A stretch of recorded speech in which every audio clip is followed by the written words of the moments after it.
사람은 서면 앉고 싶고 또 앉으면은 눕고 싶고 또 누우면은 자고 싶은 게 사람의 본능입니다.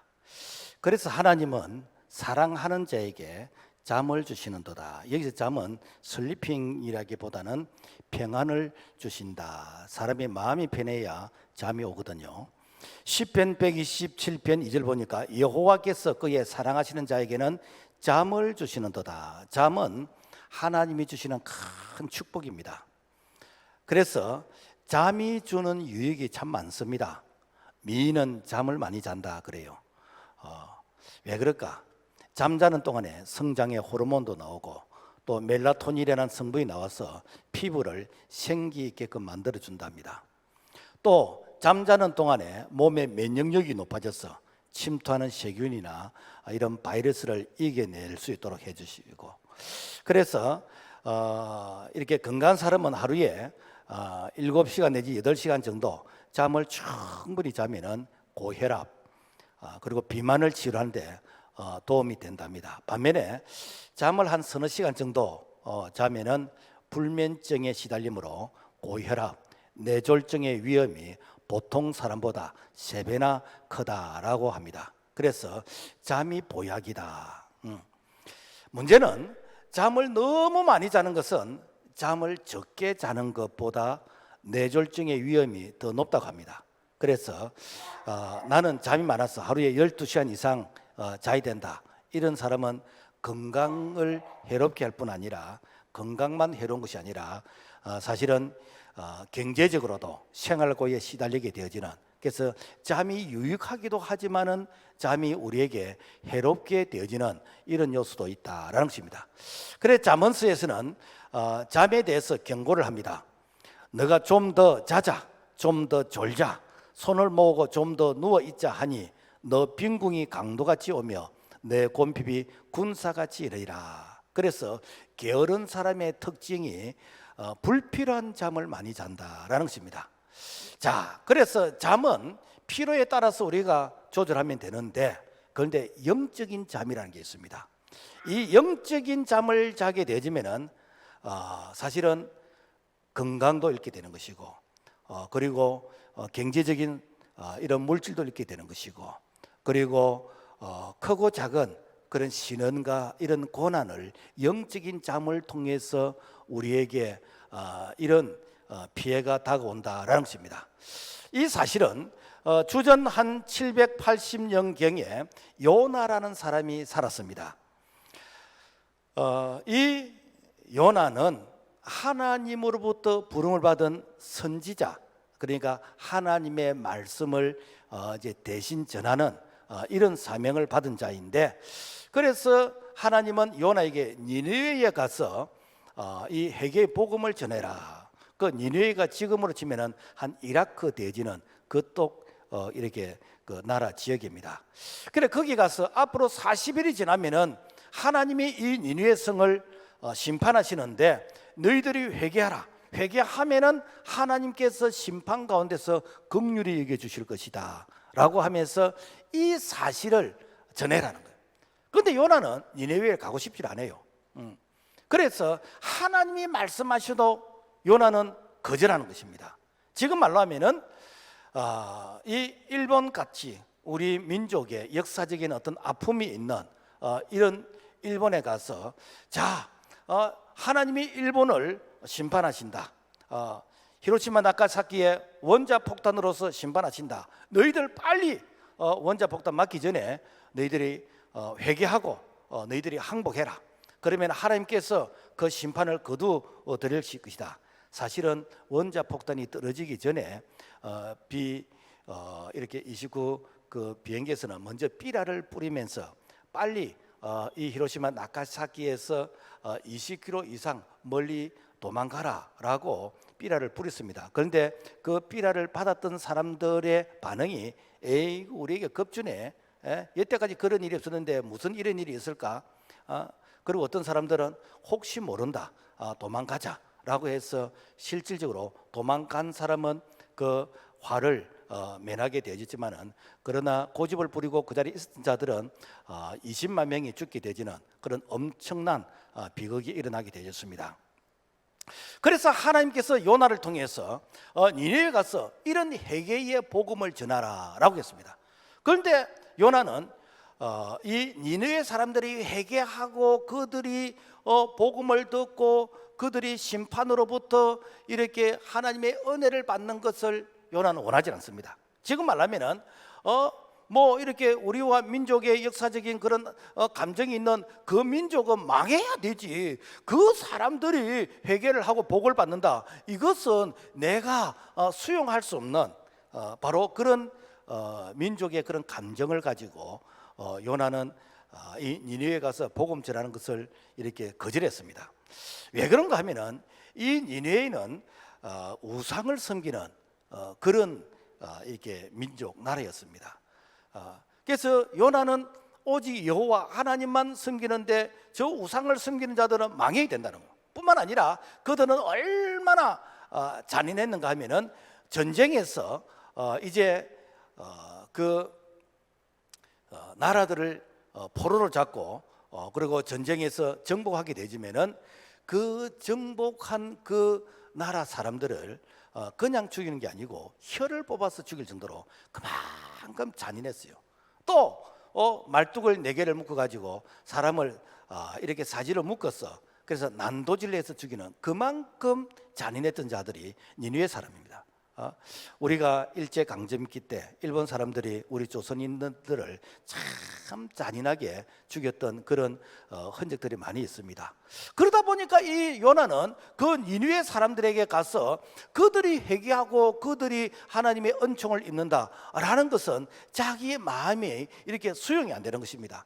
그래서 되는가? 하나님의 명령이지만은 거절하는 것입니다. 그런데 우리 하나님은요, 우리가 역사적으로 이렇게 아픔이 있고 감정이 있다 할지라도 하나님은 한 영혼을 천하보다 귀하게 여기십니다. 그래서 비록 그들이 잔인하고 악하다 할지라도 그들이 회개하고 돌아오는 것이 하나님이 그들을 향한 사랑, 이처럼 사랑하신다는 그 사랑에 바로 하나님의 마음이다라는 것입니다. 자, 그래서 이 요나가 하나님의 명령을 거절하고 저기 다시스로 오는 것으로 도망을 갑니다. 도망을 가는데 이 도망을 가면은 이렇게 길이 막힌다든지 뭐 이렇게 장애물이 있다든지 이렇게 해가지고 도망가는 것이 하나님의 뜻이 아니다라고 느끼게 되는데, 그런데 배가 딱 준비되어 있고 그래서 배를 타고 멀리 도망을 갑니다. 그래서 이제는 한 대양에 이제 가서 이제는 더 이리지도 못하지도 못하는 그런 이 대양에서 큰 풍랑을 만나게 됩니다. 풍랑을 만나서 그래서 그야말로 배에 있는 사람들이 우리는 다 죽었다라고 하면서 그야말로 아우성을 치는 그때에 요나는 배 밑창에 탁 숨어가지고 모르는 척하면서 혼자서 깊은 잠을 자고 있는데, 이때 잠은 육신의 잠이 아니라 사명을 거절하는 영적인 잠이다라는 것입니다. 그래서 하나님의 이 사명을 포기하고 영적으로 잠자는 자들에게는 어떤 현상이 일어나는가라는 것이 오늘 우리가 읽었던 오늘 요나서의 이 내용의 이 말씀인 것입니다. 자, 그렇다면은 사명을 버리고 도망가는 우리 요나를 살펴보겠는데, 요나서 1장 3절 보면은 마침 다시스로 가는 배를 만난지라 여호와의 낯을 피하여 함께 다시스로 가려고 성과를 주고 배에 올랐더라. 요나가 사명을 버리고, 즉 하나님의 명령을 거절하고 도망가는데 우리의 상식으로 생각하면은 하나님의 뜻을 거절했다 그러면 길이 막혀야 됩니다. 그런데 길이 열리는 거요. 그런데 도와주는 사람이 있어. 그리고 내가 도망가려고 하는데 딱 배가 스탠바이 해가지고 딱 준비되어 있습니다. 그러니까 딱 생각하기를 이게 하나님의 뜻인가 보다 라고 하면서 그 상황을 합리화시키는 거예요. 지금 말하면은 내가 하나님의 말씀을 부정하고 내가 하나님의 뜻을 거절하고 그래서 믿음과 반대되는 그런 불신앙의 그런 삶을 내가 살아가는데 그래도 사업이 잘 되는 거예요. 그래도 장사가 잘 되고 그리고 가정이 평강하고 어려움이 없고 그래서 이게 믿음으로 살지 않으면 하나님이 벌 주신다 그랬는데 벌은커녕 잘 되기만 하는 겁니다. 여러분, 이것이 바로 마약과 같은 실제 고통이 있는데도 불구하고 그 고통을 이렇게 느끼지 못하게 하는 바로 이것이 이렇게 불행의 시작이다라는 것입니다. 진짜로 하나님이 사랑하는 자는 어떤 사람인가? 내가 주일 한 번 빼먹었는데, 내가 11조 한 번 떼먹었는데 그야말로 내게 벼락 같은 그런 화가 올 때 그 사람이 진짜 하나님이 사랑하는 사람입니다. 왜 그런가? 내가 더 이상 도망가지를 못하거든요. 내가 더 이상 딴 길로 가지를 못해. 그런데 이렇게 내가 도망가도, 내가 딴짓을 해도 아무런 그런 참 어떤 피해를 느끼지 못하는 것입니다. 자, 우리가 왜 하나님 앞에서 우리의 믿음과 신앙이 민감해야 되냐 하면은, 내가 잘못 가면은 그 잘못 가는 것을 본인이 느끼지 못할 때에 내가 간 것만큼 돌아올라 그러면 힘이 듭니다. 내가 돌아올라 그러면은 시간 잃고 돈 잃고 건강 잃고 인생 잃고 명예 잃고 나중에 돌아올 때 많은 대가를 지불하고 많은 희생의 대가를 지불하고 돌아오는데, 이렇게 돌아올 것 같다면 내가 진작 돌아올 걸, 내가 젊을 때 돌아올 걸, 일찍 돌아올 걸, 내가 다 읽고 나서 천부여 어지없어서 손들고 주님께로 돌아온다. 돌아온 것은 감사하지만은 그러나 내게 남는 것이 하나도 없다라는 것입니다.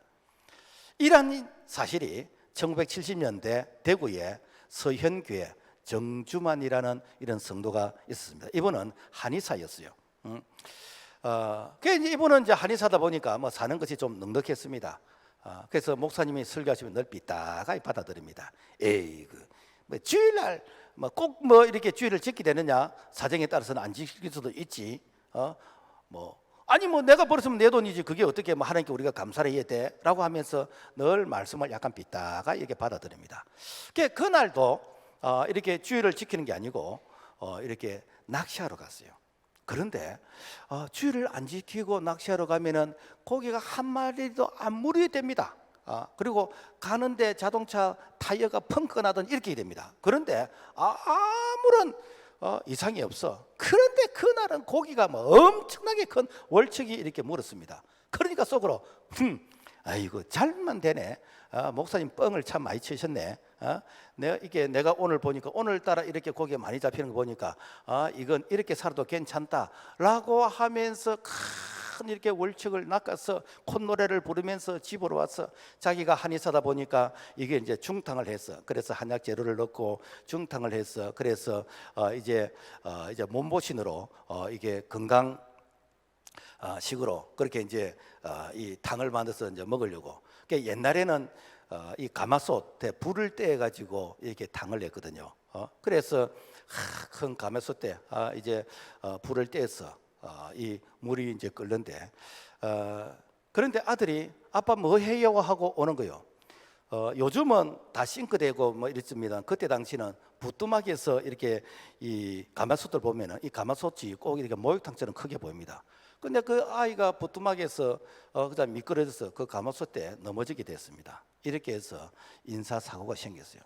그래서 이 정주만이가 그 길로 교회에 달려가서, 하나님, 이 정주만이를 해결시키는 방법이 이 방법밖에 없었습니까?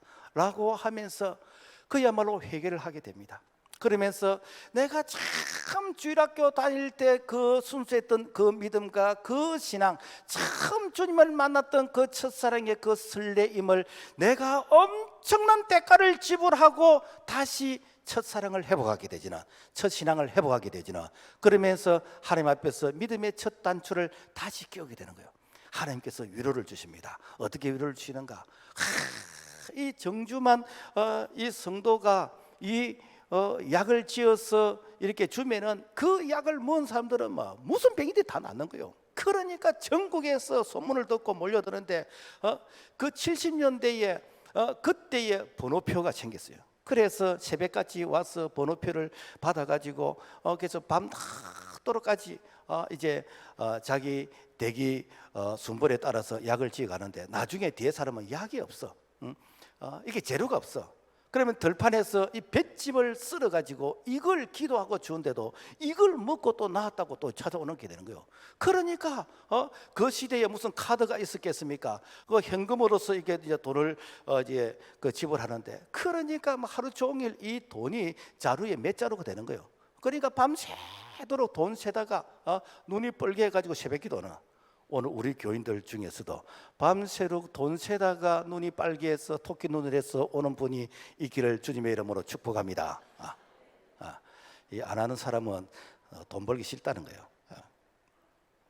그래서 이제 이분이 물질의 복을 받았어요. 그 이제 교회가 이제 건축을 하게 돼요. 보통 이게 교회가 건축을 한다 그러면은 교인들이 자기 형편껏 작정을 합니다. 좀 작정을 해도 힘껏 작정합니다. 그래서 이 정주만 씨가 자기 혼자서 교회 건축을 할 수 있는 그런 재정적인 능력이 있지만은, 혹시라도 이 교회는 정주만이가 지었다라고 이 말을 사람들이 할까 싶어서, 그래서 이 작은 돈 보따리를 만들어서 집주마다 이렇게 보따리 하나씩 던지는 거예요. 그래서 이제 새벽 기도할 때 집주마다 이제 돈 보따리 하나씩 던지 놓으면은 그 돈다발을 받아서 이걸 가지고 건축 헌금 하는 사람이 있고, 아니면은 이걸 가지고 자기 생활비를 보태 쓰는 사람이 있고, 어쨌건 한강 이남에서 그 시대에 가장 크고 아름다운 교회를 지었던 그 교회가 대구 서현 교회이다라는 것입니다. 여러분, 내가 아무리 돈을 많이 번다 할지라도, 여러분, 자녀를 잃는 그런 아픔의 대가를 지불하고 내가 돌아온들, 여러분, 그 삶이 뭐가 그렇게 기쁘겠습니까? 우리가 앞으로 아무리 그래 행동한 삶이 있달지라도 내가 엄청난 대가를 지불하고 돌아와서 내가 깨달는 것, 그게 여러분 무엇이 자랑스럽겠습니까? 착각은 자유지만은 하나님을 떠나서 잘 되는 거, 이거는 마약입니다. 이거는 중독입니다. 이거는 유혹입니다. 잠언 14장 12절, 어떤 길은 사람의 보기에 바르나 필경은 사망의 길이니라. 내 평생에 가장 큰 복은 여호와를 가까이 하는 것, 이것이 복 중에 복인 줄로 믿습니다. 자, 사명을 버리면은 풍랑이 온다는 거예요.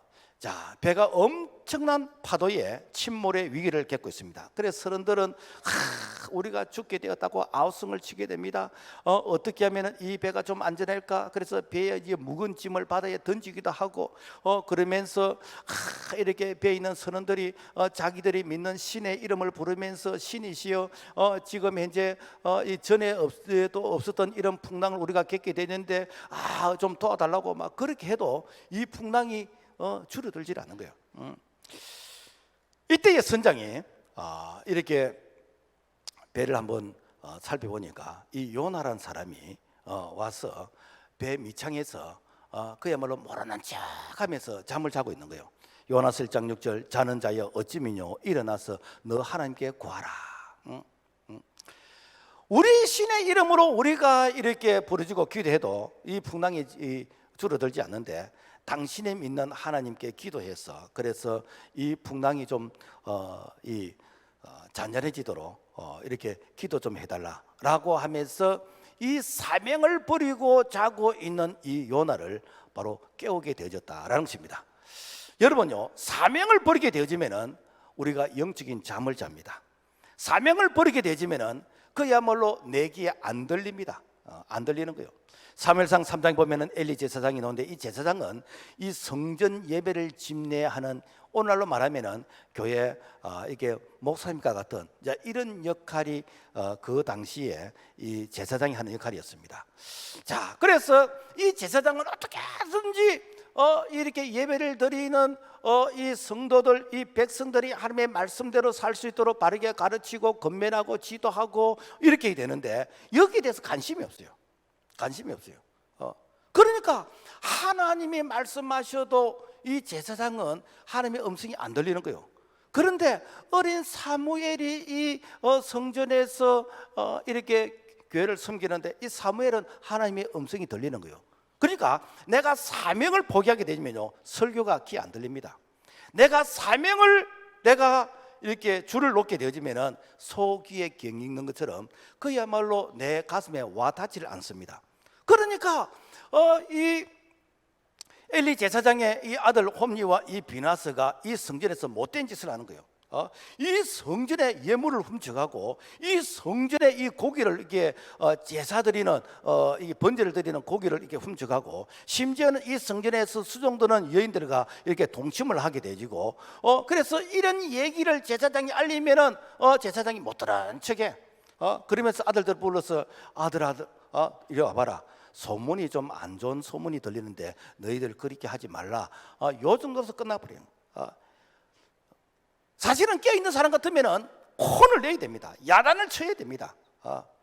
뭐 요즘은 뭐 매질하면 안 된다 그런데 성경은 매질하라 그랬어요. 예, 잘못된 길에서 돌아올 수 있도록 종아리를 때려야 됩니다. 그런데 이런 일을 그냥 눈 감아 주었어. 그 결과 어떻게 되었는가? 이 블레셋과의 전쟁에서 이제는 그 두 아들이 전사를 하게 되지고, 그리고 하나님의 임재의 법궤도 빼앗기게 되는 것이고, 이 소식을 듣은 엘리 제사장 충격을 받아서 이렇게 이 쓰러져서 이렇게 세상을 떠나게 되는지는, 그러니까 그 제사장이 사명을 버림으로 말미암아 자기도 망하고 그리고 가족도 망하고 나라도 망하게 되어지는 이런 엄청난 이 비극이 일어났다. 이것이 무엇인가? 영적인 무지, 영적인 잠을 자는 자에게 나타나는 비극이라는 것입니다. 예수님께서 십자가를 앞에 놓고 겟세마네 동산에서 기도하십니다. 그러면서 아버지여, 할 수만 있으면 이 잔이 내게서 지나가게 하옵시고 그러나 내 원대로 마시고 아버지의 뜻대로 되기를 원합니다 라고 하면서 힘쓰고 애쓰면서 기도하시는, 그러면서 어떻게 하는가? 제자들에게 자, 너희들도 나와 같이 좀 기도를 좀 하자고 이렇게 제자들에게 기도의 사명을 줍니다. 그래서 마태복음 26장 38절 말씀 보면은 너희는 여기 머물러 나와 함께 깨어 있으라 하시고 시험에 들지 않게 깨어 있어 기도하라라고 했습니다. 그러니까 예수님께서는 그 십자가의 죽음을 앞에 놓고 이렇게 그 땀이 빗방울이 되면서 기도하시는데 제자들은 관심이 없는 거예요.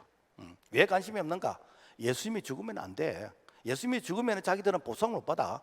그래서 자기들은 기도에 대한 어떤 감각, 필요성을 안 느낍니다.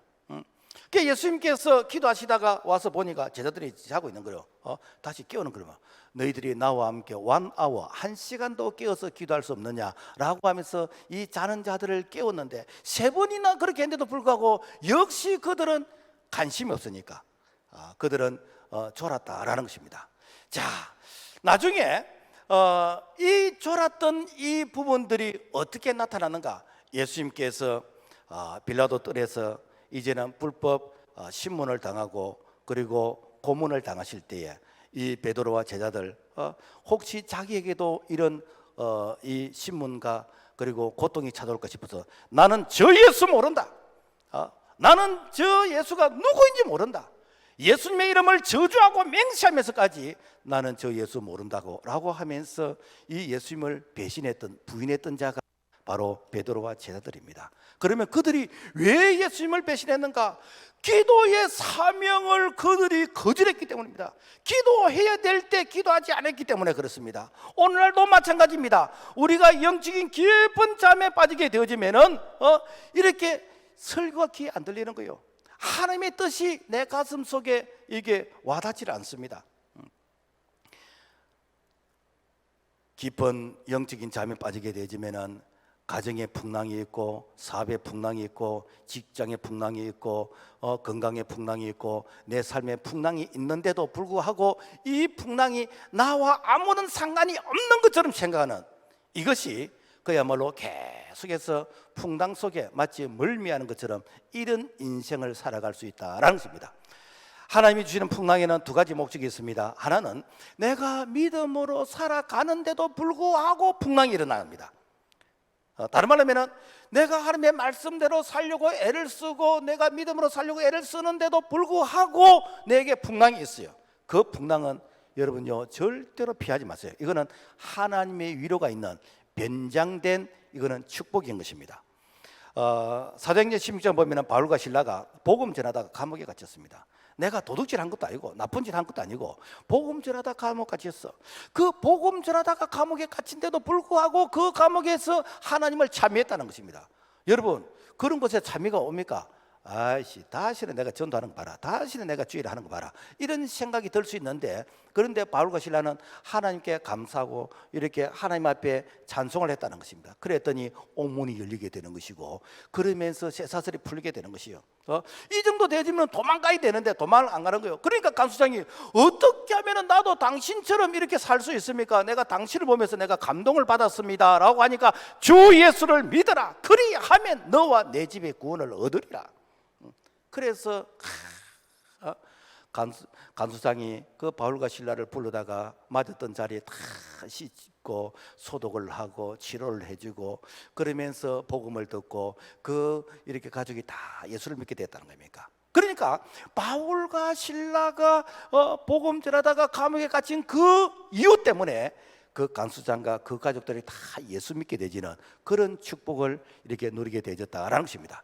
그래서 우리가 복음 전하다가, 우리가 선교하다가, 우리가 선한 일을 하다가 어려움을 당하면은, 여러분요, 불평하지 마세요. 이것은 하나님께서 우리에게 이 위로하시기 위해서, 우리에게 축복해 주시기 위해서 하나님께서 이 고난의 포장지를 싸서 그 속에 축복을 이렇게 담아놨습니다. 그래서 마가복음 10장 29절 보면은, 나와 복음을 위하여 집이나 형제나 자매나 어머니나 아버지나 자식이나 전토를 벌인 자는 현세에서 100배나 받되 내세 영생을 받지 못할 자가 없느니라. 여러분요, 이런 핍박과 풍랑은 여러분 좋은 것을 주시기 위한 목적이 있는 풍랑이기 때문에, 이런 풍랑이 올 때는 여러분 가슴이 설레는 마음으로 이번에 하나님께서 어떤 위로를 주시려고 그럴까라고 하는 이러한 마음으로서 받아들이면은, 감사함으로 받으면은 버릴 것이 없는 줄로 믿습니다. 그런데 문제는 불신앙으로 오는 풍랑인 것입니다.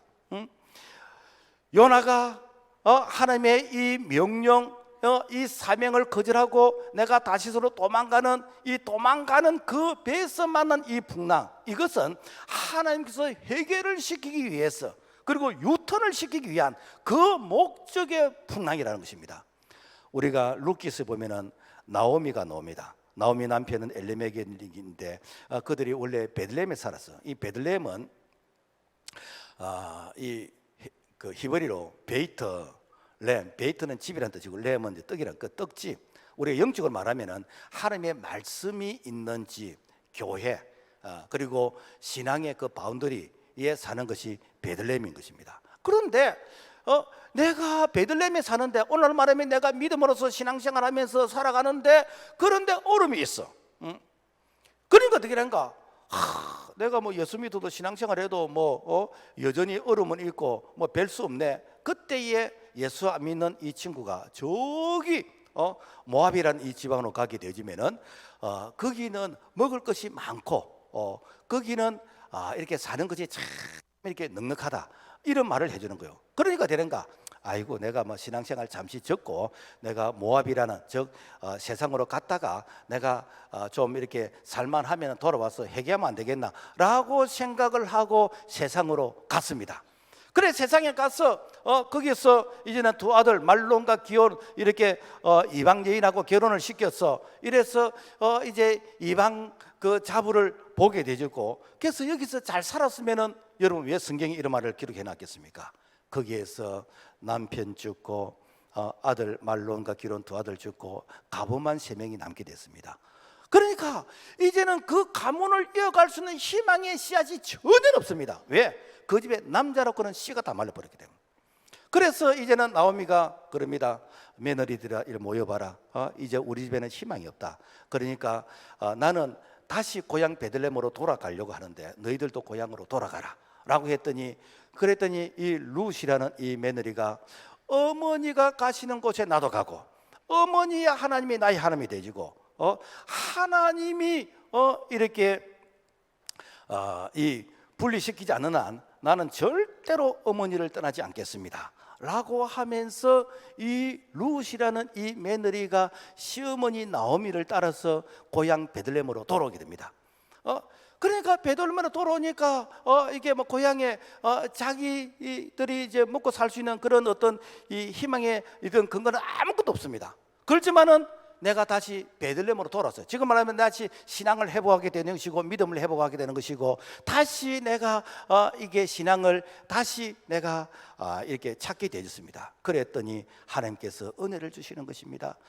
나오미의 친척 가운데서 이 보아스라는 사람을 만나서 이 룻이 이렇게 결혼하게 되는 것이고, 이렇게 해서 다윗의 정조모가 되는 것이고, 예수 그리스도의 그 영광스러운 그 족보에 이 룻이라는 이 할머니가 그 이름에 기록되게 되진 거, 이것이 무엇인가? 내가 이렇게 세상으로 가서 이 세상에서 아무 희망이 없었지만은, 그러나 다시 베들레헴으로 돌아오니까, 다시 내가 신앙을 회복하니까 하나님께서 불행 가운데서 하나님께서 은혜를 베풀어 주셨다라는 것입니다. 제가 한 18년 전에 이 제주도에 가서 목회자 세미나를 한번 한 적이 있습니다.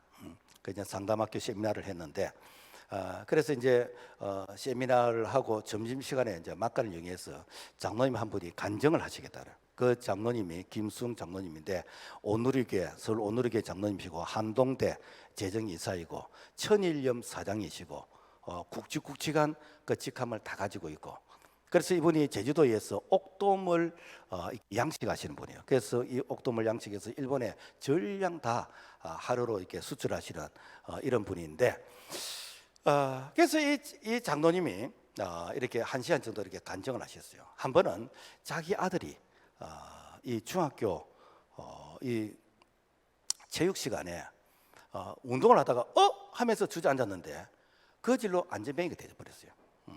뭐 뱅뱅은 뭐 안 있겠습니까, 그죠? 하면서 이렇게 주저앉았는데 일어서지를 못해. 그러니까 뭐 돈 있고 뭐 하니까 뭐 좋다는 데는 병원에 가서 진료를 다 받아봤겠습니까? 그게 고치지를 못하는 거예요. 그래서 뭐 기도원에도 가보고 뭐도 좋다는 거 해보고 뭐 이것저것 전부 다 했는데 못 고치거든요. 외국에 가서도 못 고치는 거예요. 그래서 이제는 교회 올 때도 이 안전병이로 탁 주저앉았기 때문에 사람이 공처럼 바위처럼 동그랗잖아요. 그러니까 업지도 못해. 왜? 등에 딱 붙질 않으니까.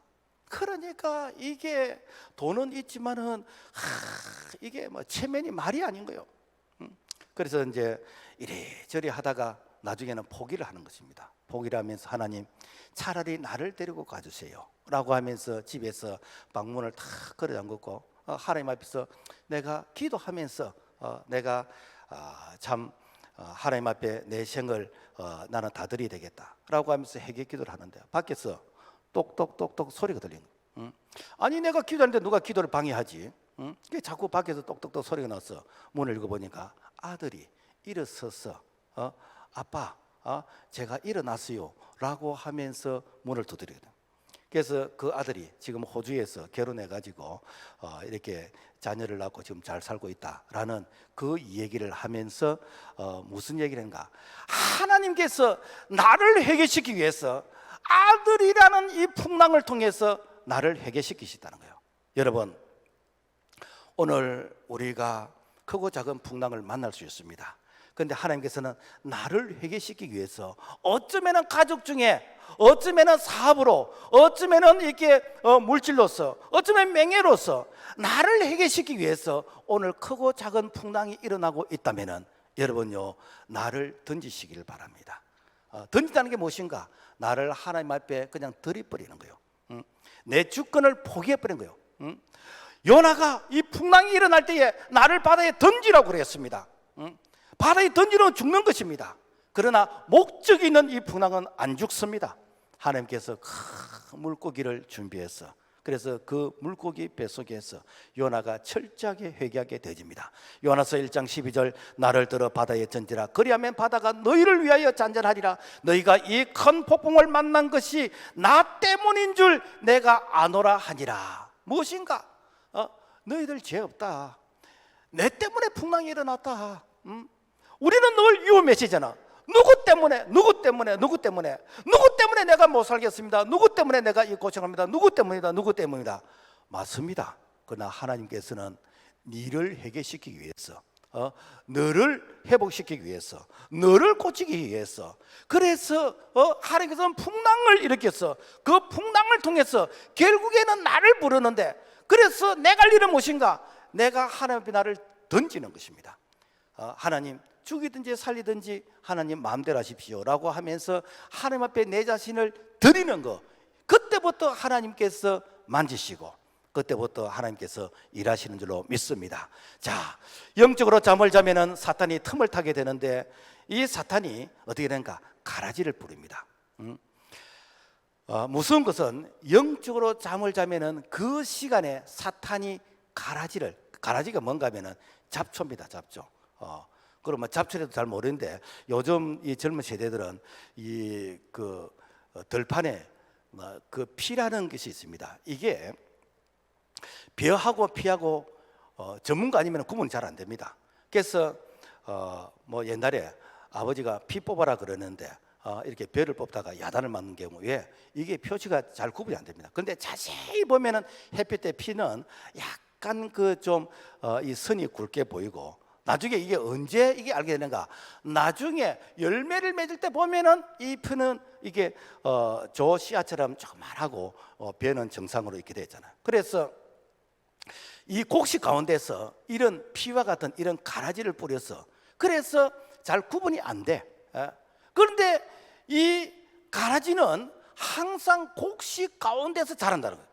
마태복음 13장 25절 사람들이 잘 때에 그 원수가 와서 곡식 가운데 가라지를 덧뿌리고 갔더니 그래 가라지 특징이 무엇인가? 이 가라지는 곡식을 못 자라게 하는 거예요.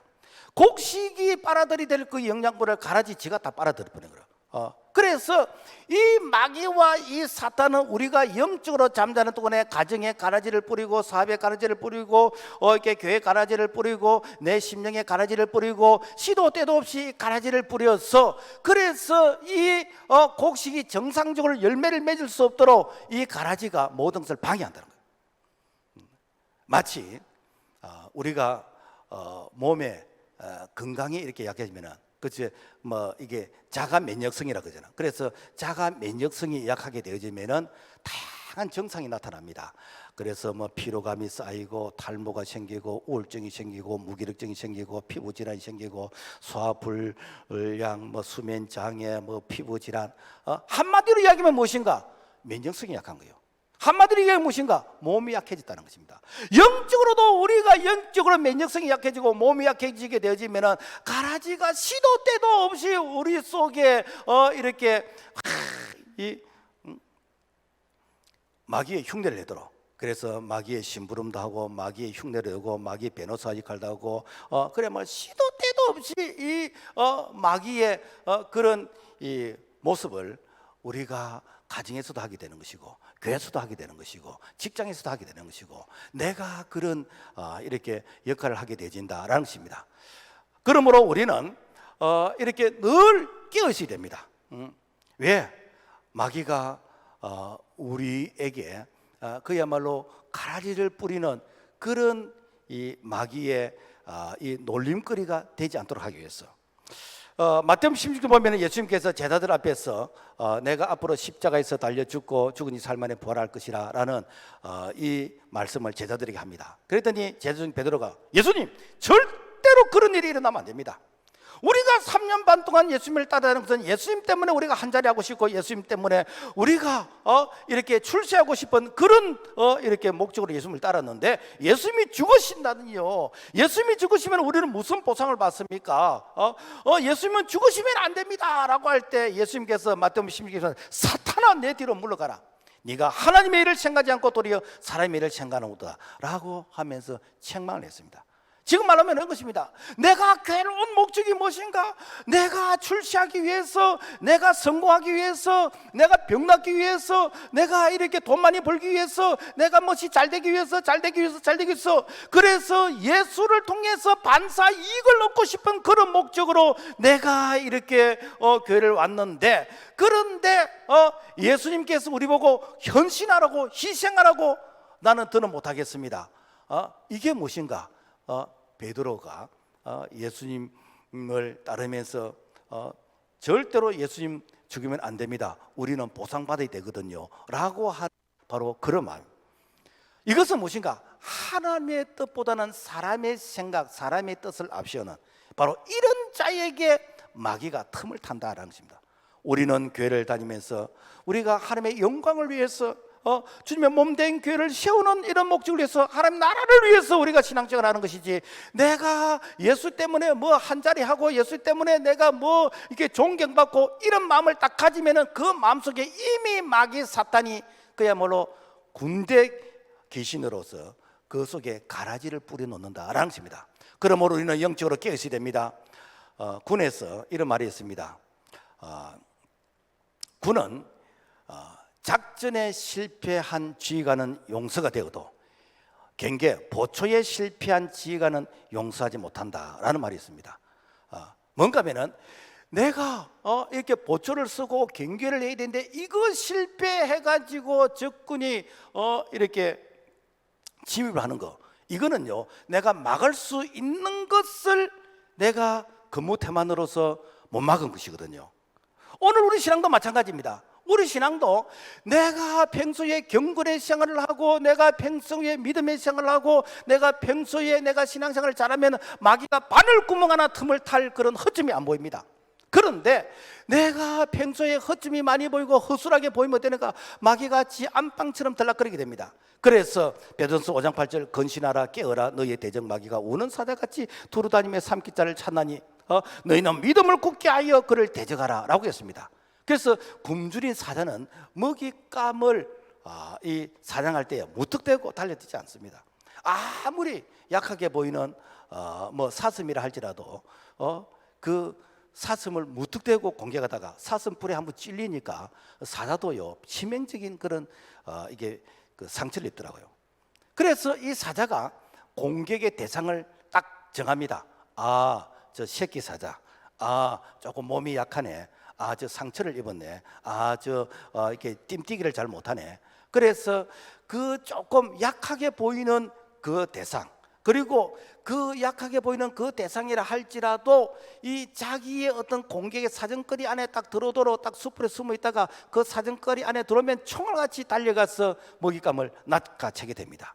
이게 무엇인가? 우는 사자같이 삼킬 자를 찾는다라는 것입니다.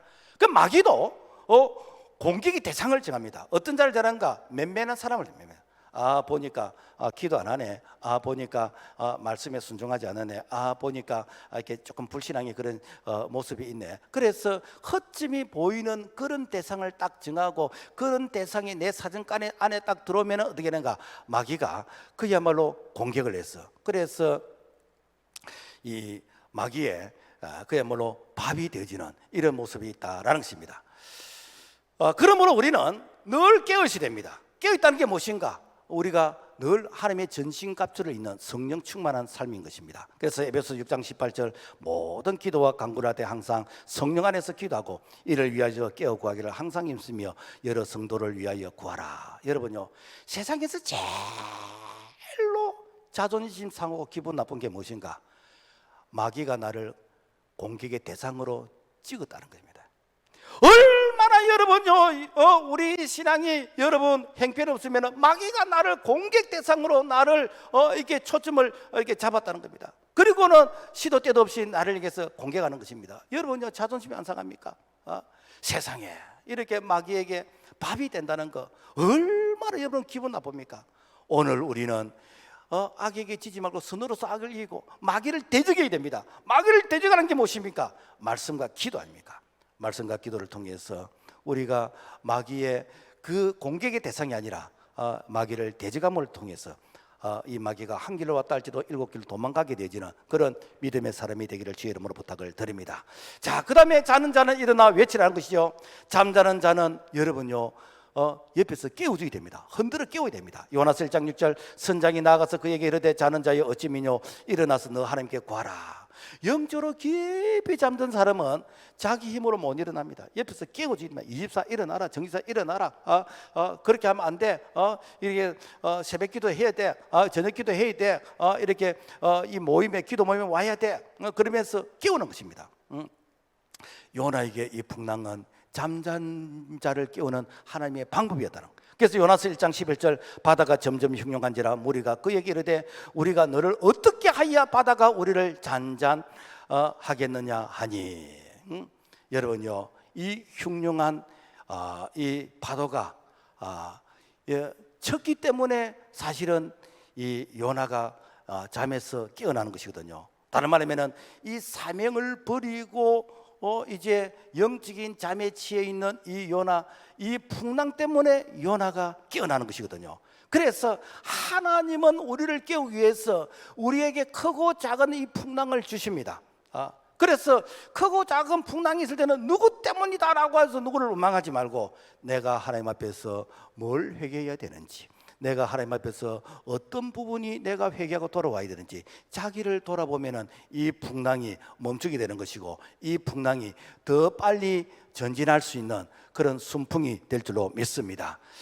지금은 천국 갔습니다만 고 이어령 교수, 전 문화부 장관을 했던 분인데 이분은 한국의 대표적인 지성인이고 그리고 참 이렇게 인본주의의 그런 대표가인데 그야말로 성경 다음으로 정말 글에 어떤 깊이가 있는, 어쩌면 똑같이 글을 이렇게 써도 저분은 저런 생각이 저기서 나오는가라고 할 정도로 아주 대단한 깊이가 있는 그런 문학가였는데 이분이 2007년 6월 24일 하용조 목사님 앞에서 무릎을 꿇고 세례를 받게 되었습니다. 이분은요 늘 평소에 예수 믿는 사람들을 비꼬는, 삐딱하게 말하는, 글로서 삐딱하게 이렇게 이 대적하는 이런 안티 이 그 기독교의 그런 대표적인 그런 사람이었습니다. 그러니까 이런 사람은 우리가 볼 때에 예수 믿을 사람이 아닙니다. 그런데 그 딸이 이민아라는 이 미국에서 국제 이렇게 변호사인데 이민아가 어떤 분이냐면은 전 김한길 국회의원 본처입니다. 지금은 최명길이가 이 분이지만은 그래서 이민아가 원래 이 본처인데 이제 이혼하고 이제 최명길하고 이제 이렇게 살고 있잖아요. 그런데 이 미국에 가서 암에 걸렸어. 그리고 그 암으로 통해서 또 시력 장애가 왔어. 그래서 하와이에서 이제는 이 치료 겸 이렇게 요양을 이제 하고 있는데 아버지로서 딸을 위해서 해줄 수 있는 게 아무것도 없어요. 뭐 돈을 좀 도와달라 그러면 도와줄 수 있겠는데 이어령 이 교수가 딸을 위해서 해줄 수 있는 게 아무것도 없다는 거예요. 그래서 딸이 어쩌면은 참 이렇게 고통스럽게 이 죽음의 어떤 사경을 헤매고 있는 이런 딸을 보면서 내가 해줄 수 있는 게 무엇일까? 그래서 참으로 하나님께 기도를 했습니다. 하나님, 나의 사랑하는 딸 미나에게 빛을 거두지 않으신다면 남은 삶을 주님의 자녀로 살겠습니다. 태어나서 참으로 한번 기도를 해보는 거예요. 그 기도는 가식이 없이 정말 순도 99.99%의 순수한 믿음으로서 기도하는 것입니다. 그런데 놀라운 사실은 그 암이 치료가 되어졌고 시력이 회복이 되어졌고 그래서 하나님이 내 기도를 들으셨다라는 이 사실을 체험하게 됐습니다. 그래서 그 이후로 하나님이 계시네. 와, 이때까지 내 잘난 맛에 살았는데 와, 하나님이 살아 계시네. 그러면서 내가 그 딸의 질병을 통해서 그 인본주의였던 그 아버지 이어령 그 교수가 이제 깨어나게 되는 것입니다. 영적으로 새로운 세상을 보게 되는 것입니다. 이렇게 해서 이제 세례를 받게 되어지고 그러면서 그 이후로 자기가 알고 있는 그 지성을 다 동원해서 이렇게 지성에서 영성으로라는 그 책을 썼는데 그 책을 보면은 정말 주옥 같은 이런 말씀들이 그분의 정말 영혼의 깊은 곳에서 이렇게 우러나오는 그런 말씀으로 이게 참 귀한 이게 그 책이 있습니다. 중요한 것은 무엇인가? 그분이 깨어나기 위해서 엄청난 풍랑을 겪었다는 것입니다. 그 풍랑이 딸을 통해서 어쩌면은 내가 겪게 될 그 풍랑을 내가 겪으면은 내가 깨달지를 못하니까, 내가 그걸 인정하지 않으니까 가장 아픈 자녀를 통해서 이제는 그 참 풍랑으로 아버지가 돌아오게 되지는 바로 이러한 변화가 있었다라는 것입니다. 여러분, 내가 이 풍랑을 인정하지 않으면은 시간이 가면 갈수록 그 풍랑으로 인해서 내가 돈 잃고 건강 잃고 시간 잃고 인생 잃고 명예 잃고 다 잃고 내가 한 대 맞는 것이 아니라 내가 10대 맞고 10대 맞는 것이 아니라 평생 맞는 인생을 살다가 내가 나중에 돌아올 때, 그때 돌아올 때는 천부 여접서 손 들고 주님께 돌아옵니다. 돌아와도 뭐 쓸모작이 없는 그런 인생이 될 수 있다라는 것입니다. 그렇다면 내가 영적으로 잠잠고 있다는 것을 뭘 통해서 우리가 알 수 있겠습니까? 하나님은 우리 모두에게 사명을 주셨습니다. 하나님께서 우리를 부르실 때에 한 사람도 사명을 하나님께서 주시지 않는 사람이 없습니다. 모든 사람이 사명을 주시는데 단지 그 사명을 내가 묻어두고 영적으로 잠자고 있다라는 그것밖에 이렇게 달리 표현할 길이 없다는 것입니다. 여러분, 내가 1년에 한 명도 전도 못했다. 1년 동안 잠자고 있는 자입니다. 영적으로 잠자는 자입니다. 내가 2년 동안, 3년 동안, 10년 동안 한 명도 전도 못했다. 10년 동안 이 배 밑창에 들어가서 잠자고 있는 자입니다. 하나님은 그 자를 깨우기 위해서 크고 작은 시련으로서 나를 깨웁니다. 내가 한 시간도 기도하지 못한다. 영적으로 잠자는 자입니다. 이런 자면 시험에 들 위험이 되게 큽니다. 내가 일주일에 교회 봉사 한 번도 안 했다. 일주일 동안 그는 그야말로 은사회가 잠자는 자이고, 내가 이렇게 1년 동안, 2년 동안, 몇 년 동안 내가 교회 봉사 한 번도 못 했다. 몇 년 동안 그 은사를 잠재우고 있는 자입니다. 이런 자는 하나님이 나중에 쓰시려 해도 이미 기가 이제 녹이 슬었어. 나중에는 내가 쓰임 받고 싶어도 마음은 쏘지만 하나님이 나를 쓰시질 않는, 이것이 무엇인가? 오늘날 사명을 받은 자가 영적으로 잠자는 자의 모습이다라는 것입니다. 그러므로 말미암아 사명을 받은 자는 외쳐야 됩니다. 요한서 3장 4절, 요나가 그 성에 들어가며 곧 하루 길을 향하며 외쳐 가로되 40일 지나면 니느웨가 무너지리라 하였더니 니느웨 백성이 하나님을 믿고 금식을 선포하고 물은 대수하고 굵은 배를 입은지라. 요나가 가기 싫었던 그 니느웨 성에 가서 회개를 외쳤습니다. 그 회개도 그렇게 뭐 이게 기쁜 마음으로 외친 것이 아닙니다. 왜? 그 니느웨는 가고 싶지 않았기 때문에. 그런데도 불구하고 40일 지나면 이 니느웨 성이 이렇게 멸망합니다. 여러분들 회개하시야 됩니다 라고 했더니 왕에서부터 시작해서 백성에 시작해서 심지어는 가축에까지 금식을 하면서 그러면서 하나님 앞에 회개하게 되졌다라는 것입니다. 그렇게 해서 회개하고 돌아온 자가 그 성에 12만 명이란 거예요. 하나님은 사명을 위해서 나를 부르셔서 그 12만이 회개하고 돌아오는 그 일에 나를 쓰신다는 거예요.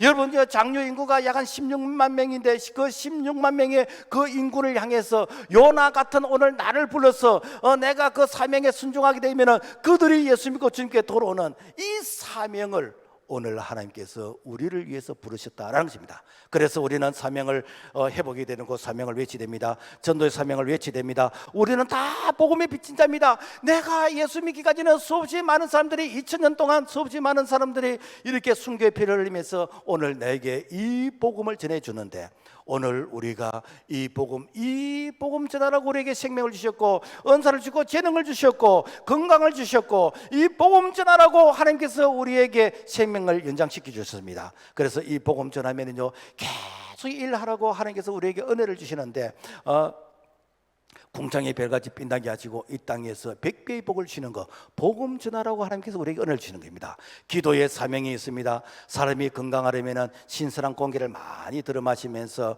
그래서 숨을 이렇게 자주 쉬어야 됩니다. 그래서 죽은 사람 사망 진단서 보니까 호흡 중지더라고요.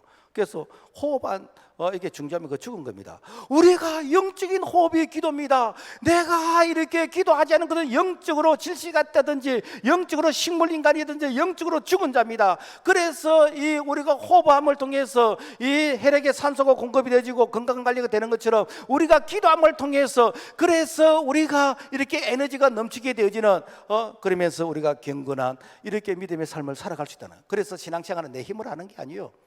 우리가 기도하면 하나님께서 도우시는, 그래서 하나님의 권능으로서 우리가 믿음의 걸음을 걸어가게 된 줄로 믿습니다.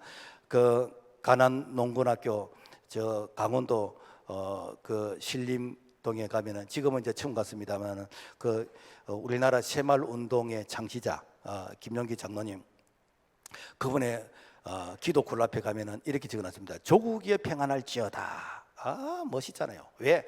내가 기도하기 때문에 조국은 평안하다는 거요. 내가 기도하기 때문에 교회는 평안하고, 내가 기도하기 때문에 가정은 평안하고, 기도하기 때문에 그래서 사업은 평안하다. 여러분 얼마나 멋있는 분입니까? 기도의 파수꾼이잖아요. 오늘 이런 분들이 좀 많이 나와야 돼요. 이런 분들이 나와서 내가 기도하기 때문에 조국은 평안하고, 내가 기도하기 때문에 교회는 평안하다라고 하는 그 기도에 좀 버팀목들이 좀 많이 일어나야 됩니다. 이게 중직자 아닙니까? 이거 하라고 중직자 세운 것이지. 이런 거 안 하면은 여러분 니나네랑 똑같잖아요. 그럼 이분은 1시간 먼저 4시에 일어나서 1시간 하나님께 기도하고, 그 다음에 5시에 직원들 이제 새벽 기도를 인도하고, 그리고 6시 되면은 이제는 아침 운동을 합니다. 앞에 선장 뒤에 우장 하면 된다. 우리는 젊다. 민족은 부른다. 한 끼 먹고 4시간 일하자. 아프지 않으면서 아픈 척 하지 말자. 지금은 이제 연수원이 많지만은 70년대는 연수원이 그렇게 많지 않았거든요. 그러니까 대기업이나 공무원들이나 뭐 교사들이나 그다음에 뭐 대학생 임원들 거의 다 연수를 거기에 갑니다. 저도 이게 80년 초에 갔으니까 오뚜기 그 신입 사원들하고 서울의 그 교대 학생들하고 그 연수를 왔더라고요. 같이 이렇게 이 교육도 받고 그렇게 했는데, 거기 한번 가면 정신이 이렇게 계몽이 일어납니다. 여러분요, 그분이 이런 사명을 감당할 수 있던 것은 그 백그라운드가 무엇인가? 기도요. 마가복음 9장 29절 이르시되 기도 외에는 다른 것으로는 이런 유가 나갈 수 없느니라. 기도 없이 여러분요 복을 받는 사람 한 사람도 없습니다. 다른 말로 하면 기도하지 않는 것은 하나님이 주는 복을 내가 발로 차고 있다는 것입니다. 기도는 믿음과 정비랍니다. 기도가 회복되면 모든 것이 회복이 되집니다. 그래서 마귀는, 사탄은 어떻게 해서든지 우리를 향해서 기도하지 말고 하라는 거예요. 그래 모든 거 다 해라. 그래 다 하는데 기도는 하지 마라. 그러니까 그야말로 마귀 밥이 되는 거예요. 순종의 사명을 외치게 됩니다. 요나가 말씀에 순종한 인생 전체가 살았습니다. 요나서 3장 10절 하나님이 그들에게 내리리라 말씀하신 재앙을 내리지 아니하시니라. 큰 성 니느웨에는 좌우를 분별하지 못한 자가 12만 명이요. 그래서 요나 한 사람 때문에 그 성이 살았다는 거 아닙니까? 그 요나 같은 그런 한 사람이 이 장류를 살리게 되는지고, 바로 요나 같은 이런 한 사람이 가정을 살리고 여러분 교회를 살리고 민족을 살린다고 생각할 때에 오늘 내가 요나 그러니까 성경에 있는 그 요나가 이 시대의 요나가 되어서 내 때문에 가정이 살고 민족이 사는, 교회가 사는 그런 사명자가 되기를 주의 이름으로 부탁을 드립니다. 말씀을 맺겠습니다. 2023년 하반기를 시작합니다. 그동안 잠자는 자였다면 이제는 일어나야 됩니다. 깨어나야 됩니다. 하나님이 흔들기 전에 우리가 일어나야 됩니다. 내 하나님께서 풍랑을 주시기 전에 우리가 일어나야 됩니다. 일어나서 가정을 살리고 교회를 살리고 민족을 살리는, 특별히 복음의 이 불모지 같은 이 장류 땅, 이 장류 위에 이 뒤산이 불모산이, 불교는 불모산이 뭔가 한자로 불교의 어머니 산입니다. 불교가 이렇게 들어와서 다 이게 범어사, 해인사 다 퍼져나갔습니다. 그래서 영적으로 하면은 터가 센 곳입니다. 그래서 우리가 영적인 파수꾼이 되어서, 그래서 정말 이 지역을 살리고 나라를 살리는 그 일에 우리 모두가 요나, 제2의 요나가 되기를 주님의 이름으로 축복합니다. 하나님 아버지 감사합니다.